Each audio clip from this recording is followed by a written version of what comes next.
The 804 Authority, I think, suffers from misapprehension based on the original intent of the authority vice how it's being used now. There were a variety of creators. Some of them viewed it as a wholesale overhaul of the acquisition system because you can do that. The authority is that broad. Others thought it should be a very tailored thing to use for programs like hypersonics or advanced weapons, advanced sensors, but not something you would use for a normal major program. My view is that it's somewhere in between. It lets you get on contract a year and a half earlier for an MDAP.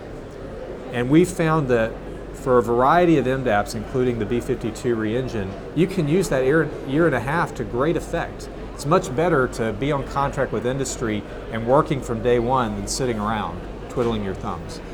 In the case of B-52 re-engine, we are using that time to do digital engineering for the engine pod integration. So we have all three industry vendors on contract. We have Boeing on contract. They are working together as part of this source selection. They will deliver their digital prototype to us by October. We would normally not even be on contract, and already we have a deliverable that will help us understand, does the vendor understand the challenges of integration? Are they able to keep the center of gravity and the fluid flow around the power pod? Are they able to keep that the same? We will have that earlier.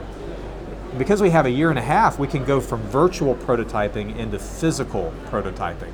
So we'll select a vendor, and then we'll do round two, which is you gave us your digital twin, now give us the physical twin. Show us you can do it in the real world. And then we'll down select and we'll award contract and move to the integration side of the program, so move into the production side. So what I view in this program, because I have an extra year and a half, I can spend more time in EMD, engineering, manufacturing, and development. I can take on more engineering rigor and retire risk faster than I would if I was denied that time and trying to meet a near-term operational need. In the case of the B-52, the TF-33 engine has been flown hard. It is an old engine. We have maintainers up at places like Minot that are doing heroes work to piece these engines back together. The depot is doing heroes work to try to do maintenance overhaul with a supply chain that is gone. So we are at high risk for keeping that engine far into the future. And so when my warfighter says I need a new engine, and I have one path, which is the 804 path, which I can start a year and a half faster than I could the traditional path, I can't tell that warfighter I'm going slow because that's what others think is the best path. I can go fast, but I can do it with rigor and discipline. And to close off, why I don't think it's a wholesale overhaul of the acquisition system is that we do all of the same documentation we would have in a traditional program. We just do it after we award contract. So we get the benefit of jump starting, but we still do all the discipline of documentation. And I think the pushback we've seen from the Hill is a misunderstanding that we still do the rigor. I'm not sure that the entire department is taking that approach, but the Air Force is.